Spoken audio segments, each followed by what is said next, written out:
Hello, welcome to the Healthy Alternatives podcast. I am Dr. Christine Sauer with DocChristine.com. Today's show is a recording of my radio show of the same name. Enjoy! Good afternoon, this is Dr. Christine Sauer, your host of the show Healthy Alternatives here on 97.5 CIOE FM with live stream on communityradio.ca every Thursday at 12 noon Atlantic Standard Time. Thanks for tuning in today. In this show, I will talk, mostly with guests, about all aspects of health, healthcare, and wellness, from alternative to conventional and everything in between. My mission for this radio show is to help change people's lives for the better by informing them about different options to get and stay healthy and well so they can choose for themselves which option might work in their case. And if you feel you are stuck in a dark place, I want to tell you, don't give up. There is a light at the end of the tunnel for you too. Today, I'm very pleased to be with Ryan Pulsifer.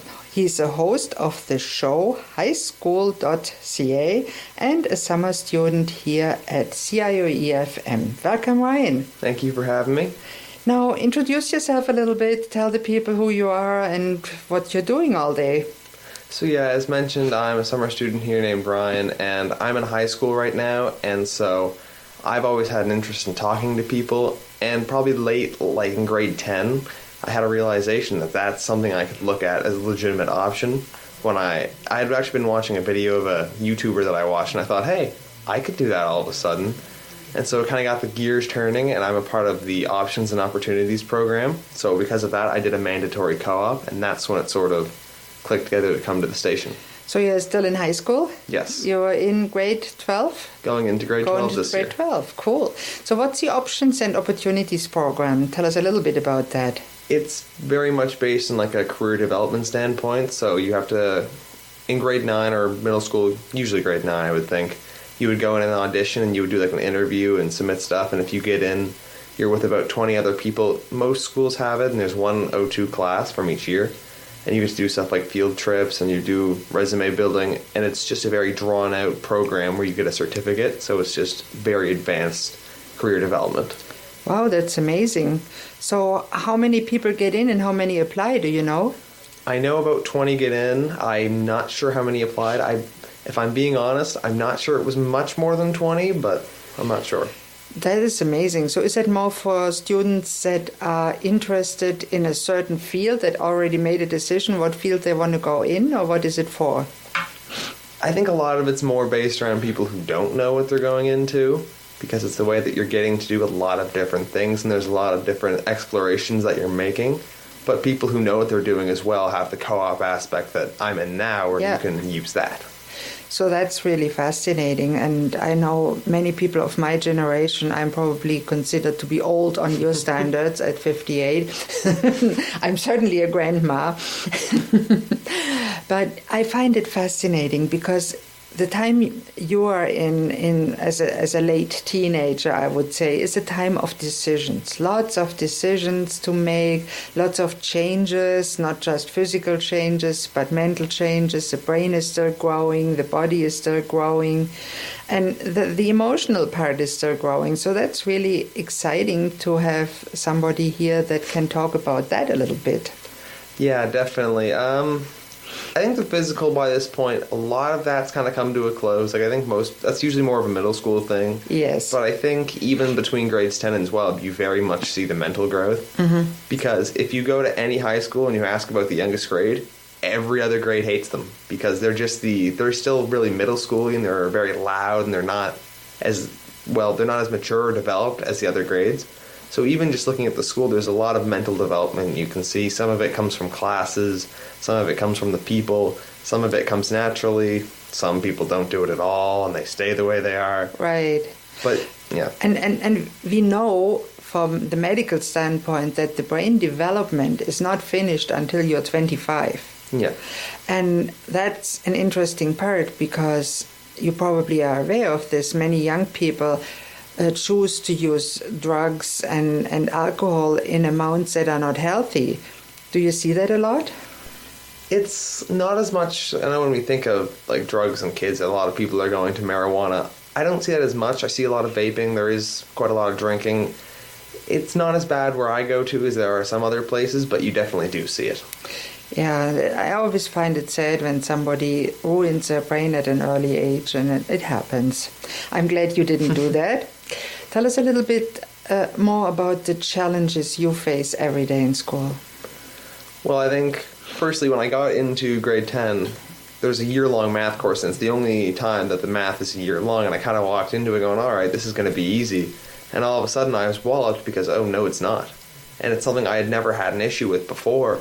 And there was every course seemed to change that I was familiar with. Most of them changed in a way I was okay with. English got a lot easier, I found. But I just found the way that certain courses kind of stemmed, it got a lot more difficult. And I know a couple friends of mine who had issues because they picked a course and they went, oh, I hate this course, like immediately into it. I didn't have that issue personally, but when it comes to like choosing high school courses, you're going to have to take some risks. Yeah. And there's going to be courses you don't like, but if it's a course you're doing as like an elective and you get into it and you don't like it, then it's troublesome. Are there any options for you when you find out that the course is maybe not what you expected it to be, or do you have to finish it? You have about like 2 or 3 weeks probably in order to change it. You can still get out of the course, but if you do it within the first month or so, it doesn't go on your report card. But if you change it after that, it will just say you got a 0 on the course. So not ideal. No, that doesn't look good. And do you see often that people have different expectations than what they happen to get? I think so. Yeah. It's just kind of how it is, right? You think of a course that you maybe haven't done before, like an entrepreneurship course. You might think you're going to be more hands-on, and you might not be. Or, for example, I signed up for a drama course coming into grade 9, and I almost didn't get into it because there was a large schedule issue with me. And I kind of took it thinking that, all right, whatever, this is going to be a fun year. I don't want to do vocals. I can't do art. I don't want to do bands. So drama was kind of what was left for me. And I was like, oh, it'll be a great year. Now I'm one of the biggest theater people I know. I can't get enough of it. So in that way, my expectations were not met. They were well exceeded. Yeah, that's good too. That's another issue that can happen. Now, when you get into a certain course, is there a course description that you can read, or so you have a little idea, but it's probably not enough? Yeah, there's usually a post on it somewhere. At the end of the year, you get a big notebook with every course available into it, and there'll be about a paragraph's worth of information. Usually, you should know what it is when you sign up anyway, unless you're taking a course where you really are just purposely saying, hey, let's throw a dart at the wall. But usually, you kind of know anyway. The description usually doesn't give you much. I mean, that I like the idea that you have the big choice, because when I went to school, it's a long time ago, there was no choice. We had a schedule given at the beginning of the year. That was it. Yeah. No changes possible. So I like that idea in a way, but on the other way, it makes it more difficult for you guys and gals. It can. It depends on the courses, too, because there are obviously some courses you have to take, and people monitor the courses to make sure you're getting everything you need. So it's just about deciding, okay, where am I going, and can I find courses that fit? As long as you actually put time into the thought, it shouldn't come out too much worse than it would otherwise. So do you feel that many students have trouble deciding, or...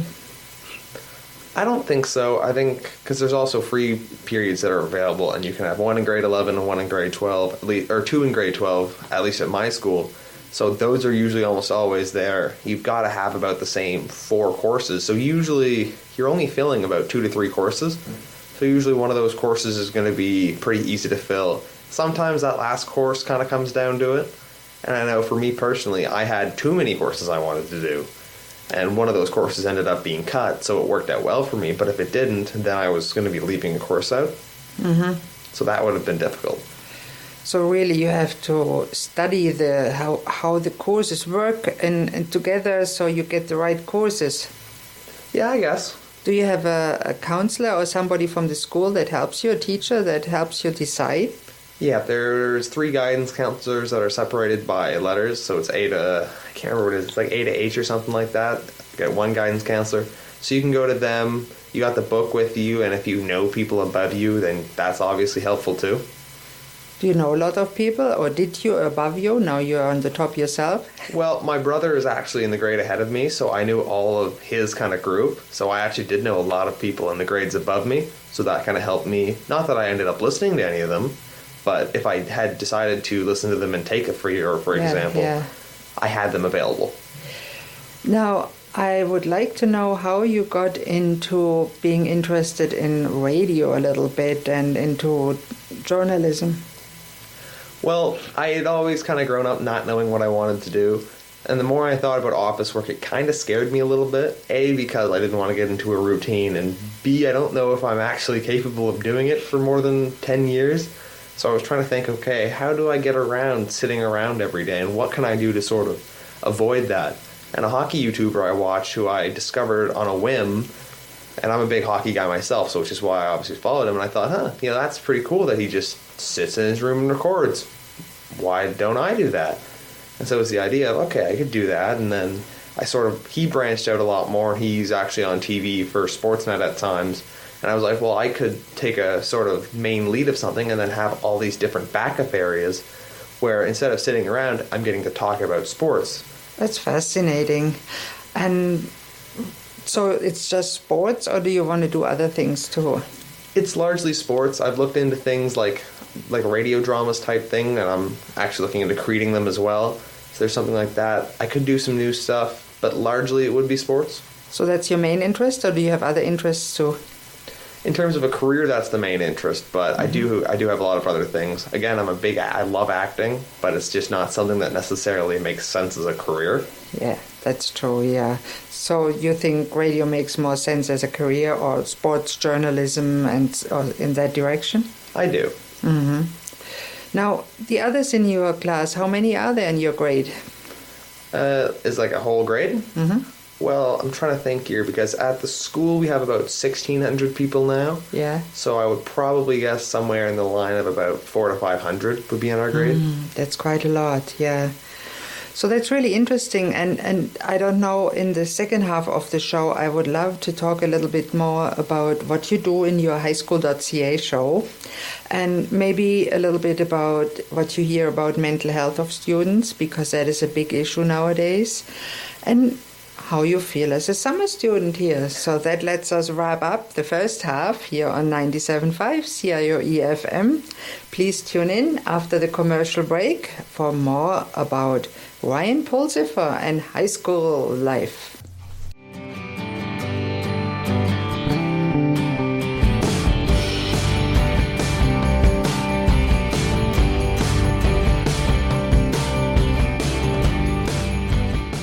Hello and welcome back to Healthy Alternatives here on 97.5 CIOE FM or on the web at communityradio.ca.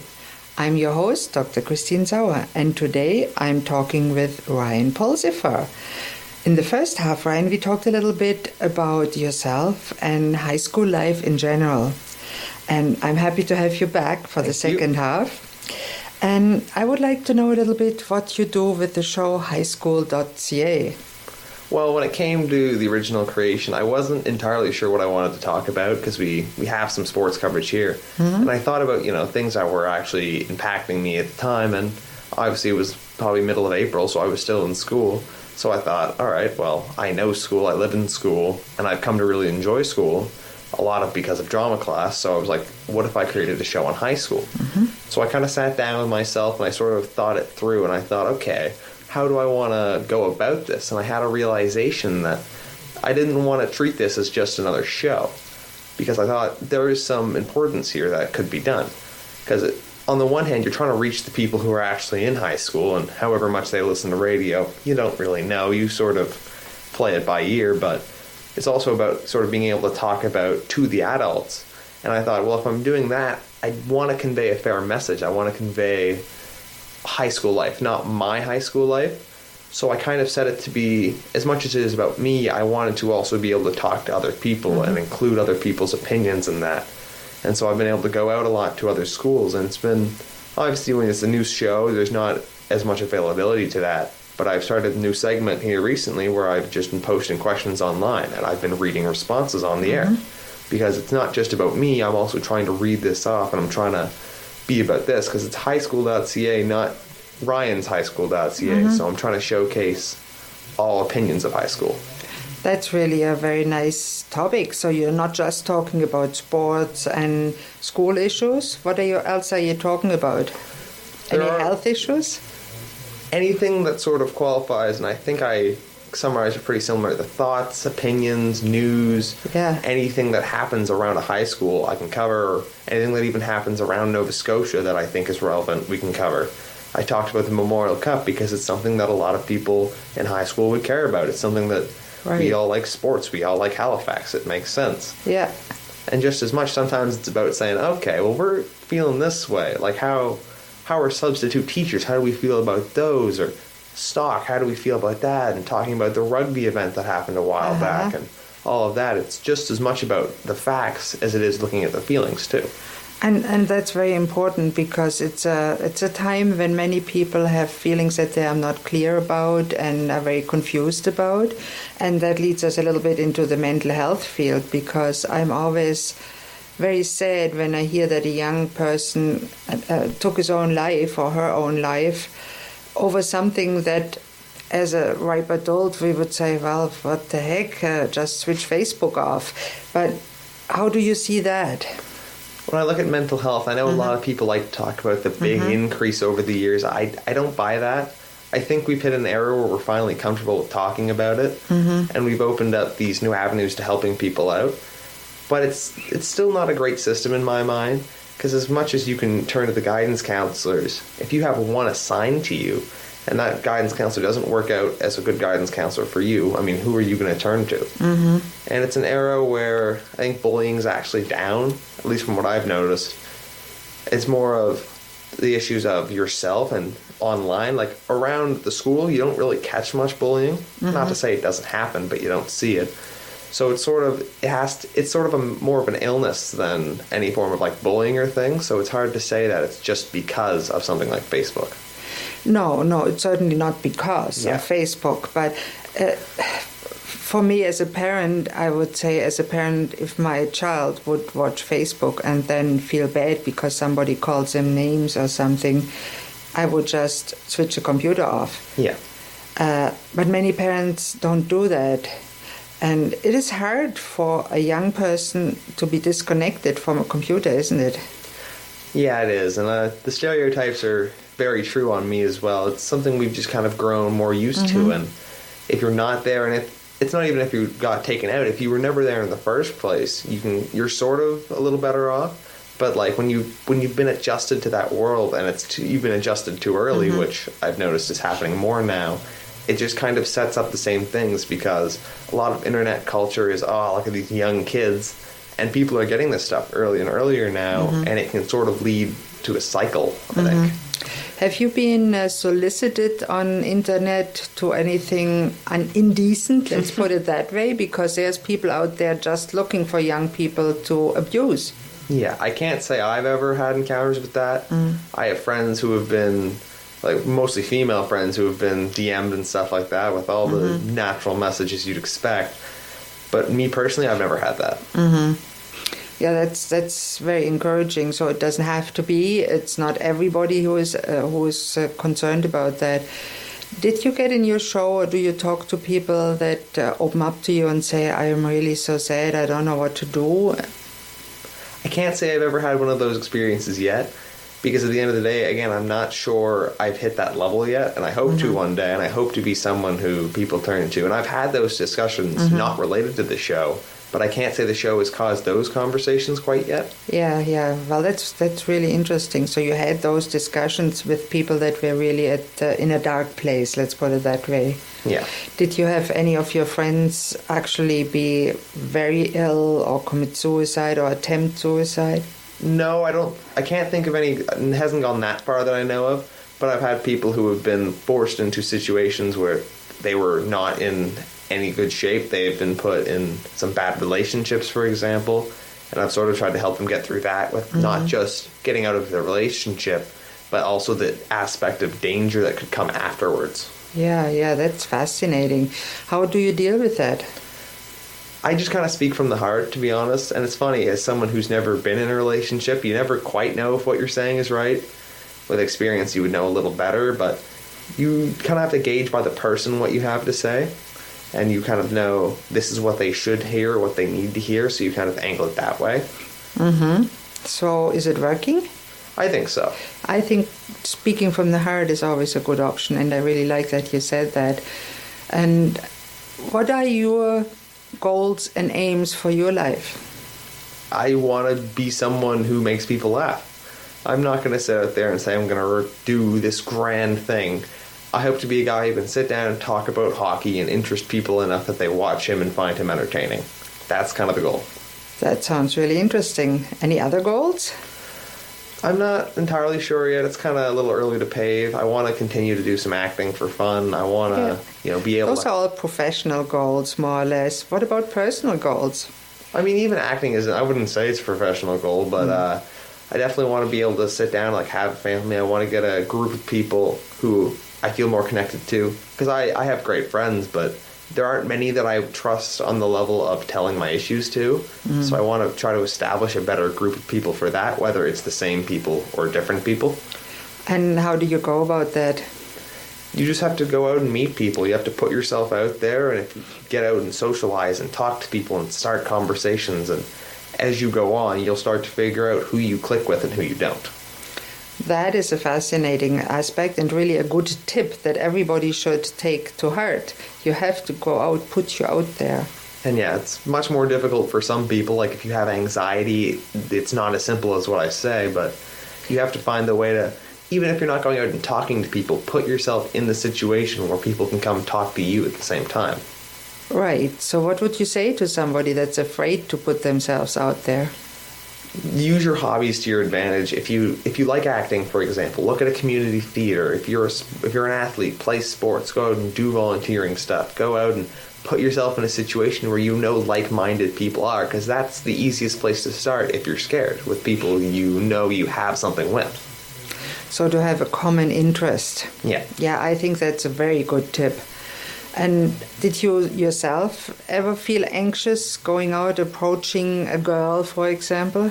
I mean, if I'm being honest, yes. There was one experience I had where I wanted to tell the girl, but I couldn't do it because she was between a couple people, and I was like, and I got my friend to actually get rid of those people for a minute, because I was like, I'm not saying in front of them, that's not happening.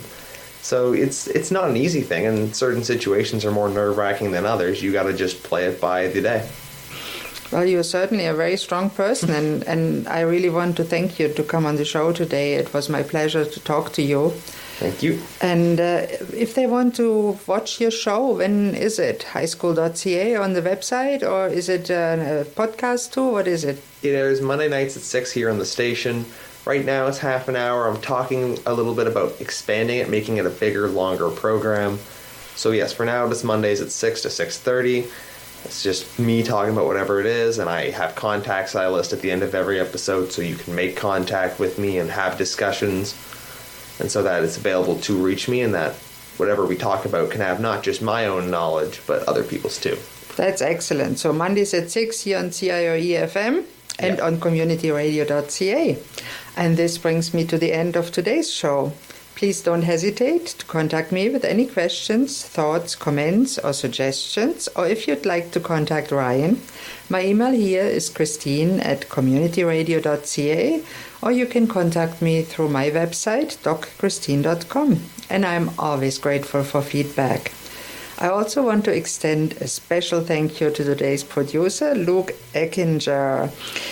You might not know this, but this is a volunteer-run non-profit radio station. And we even have an art gallery. If you're local and you'd like to drop in, we are at 11 Glendale Avenue, Lower Sackville, Nova Scotia. Thank you all for listening to Healthy Alternatives. I'm your host, Dr. Christine Sauer. Tune in next Thursday at noon on 97.5 CIOE FM Community Radio with live stream on communityradio.ca for the next episode. Goodbye and have a great day.